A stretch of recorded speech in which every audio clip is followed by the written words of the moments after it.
자, 안녕하십니까. AP투자연구소 이세훈 전략팀장입니다. 오늘 함께 살펴볼 종목은 용평 리조트가 되겠고요. 코드번호 070960이 되겠습니다. 현재 시각은 2021년 3월 10일 수요일 11시 4분을 지나가고 있는 시점이 되겠고, 현재 용평 리조트는 0.2% 정도의 소폭 하락 흐름들을 보여주고 있는 상황이 되겠습니다. 저희 채널에서 이 종목에 대한 기본적인 내용과 기술적인 흐름에 대해서 설명을 드리고 있는데요. 구독과 좋아요 눌러 놓으시면 이 종목에 대한 리뷰 영상 받아보실 수 있으시고요. 항상 좀 참고 영상으로 바라봐 주시면 감사하겠습니다. 자, 용평 리조트는 이제 객실 산업, 호텔이나 콘도와 같은 이런 객실 산업과 함께 음식료 산업, 그 다음에 이제 레저 산업 등을 영위를 하고 있다라고 볼 수가 있겠는데요. 우리가 일반적으로 겨울에 이제 스키 타러 많이 가시죠. 그때 이제 용평 리조트나 이런 데를 가시는 분들이 분명히 있을 거예요. 저도 처음 스키를 탈 때 갔던 그 리조트가 용평 리조트입니다. 저 처음 스키를 탈 때 용평 리조트 가서 한번 탔었고요.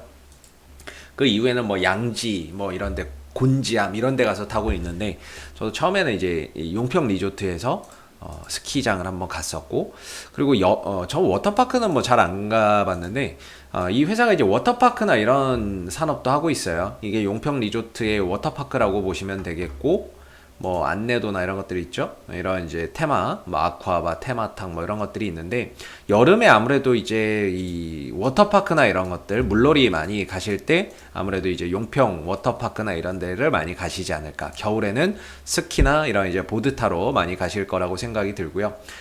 그래서 이런 이제 레저 산업이나 동시에 이제 객실, 호텔이나 콘도 산업을 영위하고 있는 회사다라고 보시면 될 것 같습니다. 다만 이 회사가 하고 있는 산업이 작년 한 해 2020년을 되돌아봤을 때는 상당히 힘들 수밖에 없는 산업 부분이었다. 힘들 수밖에 없었다. 왜? 코로나 사태나 이런 것들로 인해서 실질적으로 스키를 타러 가기도 힘들었고, 그 다음에 여름에 물놀이, 워터파크나 이런 것들을 가기에도 사실 사람들이 많이 모이는 그런 장소를 가기가 힘들었던 상황이기 때문에, 작년 한 해 어떻게 보면 코로나 사태로 가장 좀 힘들었을 수밖에 없었던 업종이 아니었나, 이렇게 좀 생각이 드는 부분이지만, 반대로 이제 코로나 사태가 어느 정도 1년이 지금 지나고 어느 정도 좀 백신이나 이런 것들도 나오고, 그런 것들을 통해서 집단 면역 체계가 어느 정도 좀 갖춰진다라고 했을 때, 또는 우리가 일상으로의 다시 정상화 돌아간다라고 했을 때, 거기에 따른 또 수혜주로 본다면 이 용평 리조트가 또 수혜주가 좀 될 수 있는 그런 이제 부분들이라고 생각해 볼 수 있을 것 같습니다. 그래서 용평 리조트의 최대 주주를 보시게 되면 이제 통일교 재단이 이제 최대 주주로 올라서 있다라는 점을 참고해서 알아두시면 좋을 것 같고요. 최대 주주 포함해서 특수관계인 지분이 한 45.81%의 지분을 보유를 하고 있는 상황입니다.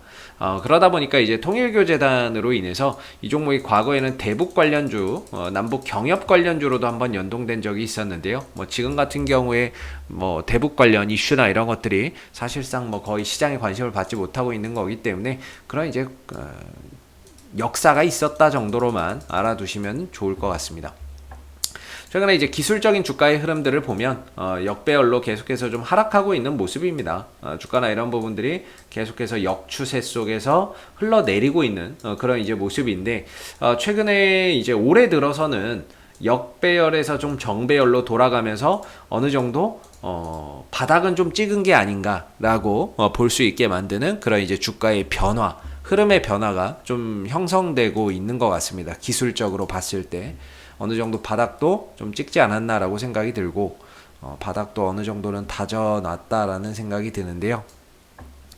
이 종목의 이제 실적적인 부분들을 보시면 원래 매출액이 한 2천억대 안팎으로 나왔어요. 2천억대 안팎으로 나왔는데 2019년도에는 1200대로 확 줄었고, 작년 2020년도에는 더 힘들지 않았을까, 이렇게 이제 생각이 드는데, 대신에 이런 이제 실적 부진에 대한 부분들은 이미 주가에 어느 정도 이제 반영이 되어 있는 상황이다라고 생각을 할 수밖에 없겠죠. 그런 이제 악재나 이런 것들이 이미 반영되어 있기 때문에 작년 안에 실적이 좀 부진했던 부분들이 더 이상 주가를 하락으로 이끄는 요인으로 작용하기는 좀 힘들 거다라고 저는 생각을 하고 있고요. 그래서 어느 정도 차트나 이런 것들도 역배열에서 정배열로 돌아가고 있고, 그 다음에 실적 부진이나 이런 부분들도 어느 정도 주가에 반영되어 있다라고 봤을 때 점진적으로 용평 리조트는 이제 우려감보다는 조금 더 지금 상황에서는 기대감이나 이런 것들이 상대적으로 좀 더 큰 상황이 아니겠느냐 이렇게 좀 생각이 들고요.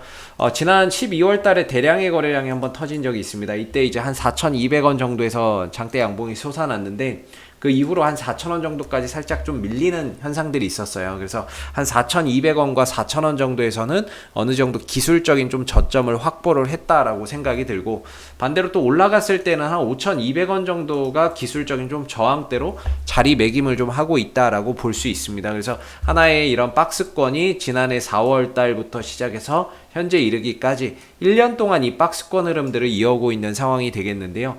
또 뭐 언젠가는 이 흐름들에서 이제 좀 벗어나기는 하겠지만 그게 이제 언제냐라고 하는 부분에 있어서는 그거는 이제 알 수가 없는 거죠. 그래서 이제 언젠가 이 박스권에서 응축됐던 힘이 결과적으로 위든 아래든 분출이 될 거라고 보는데, 저는 개인적으로 이때 들어왔던 거래량이 용평 리조트를 좋게 보고 들어온 그런 거래량일 거라고 생각을 하고 있습니다. 왜냐하면 이 거래 들어왔던 자리를 계속해서 잘 지켜주고 있기 때문에 일반적으로 이런 캔들을 이제 매집봉이라고도 우리가 이제 해석을 하는 경우가 있거든요. 네, 매집봉이라고 이제 보는 경우도 있고, 그리고 지난 12월이죠. 12월에 이제 들어온 부분들을 보면 이때 뭐 보시면 올라가면서 매수의 거래량, 양봉의 거래량이 상당히 많이 터졌던 부분을 확인할 수가 있네요. 그랬을 때 이때 들어온 거래량은 아무래도 보시다시피 올라가면서 거래량이 많이 터졌잖아요. 떨어지면서는 거래량이 나오지 않았기 때문에 실질적으로 이때 터진 거래량은 약간 좀 매집봉 또는 용평 리조트를 좀 좋게 보고 들어온 그런 이제 거래량이 아니겠느냐, 그런 이제 의심이 좀 드는 부분입니다. 그래서 다소 이때 거래량 터진 이후로는 지금 뭐 한 3개월 정도 동안에 추가적인 거래량도 없이 말 그대로 그냥 술에 술 탄 듯 물에 물 탄 듯 그냥 흘러만 가고 있는데요. 최근에 주가가 좀 올라가고는 있습니다만은 좀 아쉽게도 이런 거래량이 좀 실리지 않고 있기 때문에 올라가도 뭔가 상승에 대한 신뢰도나 이런 저항대에 대한 돌파의 기대치를 그렇게 크게 보기에는 좀 아직 어렵다, 이렇게 생각이 듭니다. 그래서 이 박스권을 좀 돌파를 하는 흐름 속에서 뭔가 이제 새로운 이제 용평 리조트의 시세가 만들어질 거라고 보는데, 과연 이제 언제 이걸 돌파하느냐가 기술적으로는 좀 관건이 될 거고요. 이거 돌파하기 전까지는 여기가 이제 저항입니다. 그랬을 때 지금은 주가가 저항대에 근접해 있는 거죠. 돌파를 하고 나서 안착하거나 아니면 주가가 내려왔을 때 이 박스권 하단 자리가 매수 자리가 되는데, 현재로서는 딱 저항대에 들어가 있는 상황이기 때문에 보유자분들의 영역 속에서 주가나 이런 부분들이 이 구간을 돌파하는지 확인하는 그런 이제 과정들이 필요할 거라고 보고 있고요. 최근에 이제 주식 시장에서 좀 특징적인 트렌드가 뭐냐면 정치 테마주로 엮어서 이제 움직임을 주는 경우가 많습니다. 그래서 최근에 정치 테마주 찾기, 서울대 법대 출신 찾기, 이런 이제 열풍이 일어나고 있는데, 이 용평 리조트도 사회이사의 김도영 씨가 이제 있는데요. 서울대 법대 출신으로서 사법연수원 22기를 수료를 했습니다. 그렇기 때문에 잘하면 뭐 이런 종목들이 또 정치 테마로서의 흐름을 또 가져갈 가능성도 있겠다. 왜냐하면은 시총이 그렇게 큰 종목이 아니다 보니까 테마성으로도 이렇게 움직일 수 있는 종목이라고 봐야 될 거거든요. 그래서 뭐 이런 정치 테마로의 혹시라도 뭔가 이제 흐름을 변화할 가능성, 우리가 이런 부분들을 앞으로 좀 주목해서 봐야 될 것 같고, 아직까지는 뭐 엮이지는 않고 있습니다만 혹시나 모르니까요. 그래서 뭐 지금은 이제 보유자분들의 영역 속에서 이 구간이 좀 돌파되는지 보시면 좋을 것 같고요. 뭐 용평 리조트를 장기적으로 좋게 보시고 가시는 분들도 분명히 계실 거라고 생각이 들어요. 아니면은 위에서 좋게 보고 샀는데 좀 물려서 지금까지도 끌고 오시는 분들도 계실 거라고 생각이 드는데, 뭐 장기적으로 보시는 분들이야 뭐 계속해서 가시면 되겠지만, 단기적으로 보시는 분들의 입장에서 지금 자리가 매수 자리가 될 수는 없을 것 같아요.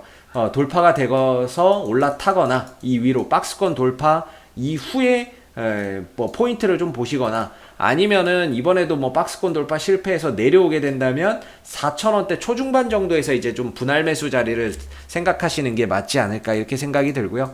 앞으로도 뭐 용평 리조트는 이슈가 생길 때마다 계속해서 리뷰 영상 남겨드리고 있으니까는요, 구독과 좋아요 한번 눌러주시고 오늘 영상은 여기서 마무리하도록 하겠습니다. 감사합니다. 그리고 무료 추천 종목을 매일매일 드리고 있습니다. 네이버에서 AP투자연구소를 검색하시게 되면 웹사이트 상단에 AP투자연구소 홈페이지 링크가 나옵니다. 클릭하시게 되면 AP투자연구소 홈페이지로 접속하실 수 있는데요. 가운데 무료 추천 종목 카테고리에 2021년 무료 추천 종목을 클릭하시게 되면 소장님께서 매일매일 댓글로서 국내외 실시간 시황에 대한 브리핑과 함께 무료 추천 종목을 제공해 드리고 있습니다. 하나 눌러서 들어가 보게 되면요. 댓글 리딩은 아침 7시 41분에 시작이 됐고요. 무료 추천 종목을 보시기 전에 꼭 읽어보세요도 한번 참고해서 읽어보시면 좋을 것 같습니다. 그리고 간밤에 마감됐었던 미국 증시에 대한 상승과 또는 하락에 대한 이유도 이렇게 쭉 적어드리고 있고 댓글로서 시장 상황에 대한 부분들도 포인트를 짚어드리고 있는데요. 그리고 이제 9시가 되게 되면 무료 추천 종목이 나오게 됩니다. 9시 현재 시간 9시가 되겠고 흥국화재 추천 종목의 종목명, 그 다음에 이제 매수가, 그 다음에 1차 목표가, 손절가 함께 제시가 되고요. 보통 이제 아침에 한 2종목에서 많게는 3종목, 4종목까지도 무료 추천 종목이 나오기 때문에 이 종목들이 또 상승하게 되면 그 상승한 부분에 대해서 이렇게 또 댓글로서 장중에 리딩을 계속해서 해드리고요. 반대로 또 하락하게 되면 그 하락한 부분에 대해서도 댓글로서 리딩을 해드리고 있기 때문에 무료 추천 종목이 필요하신 분들은 홈페이지에 오셔서 많은 도움 받아가시면 좋겠습니다. 감사합니다.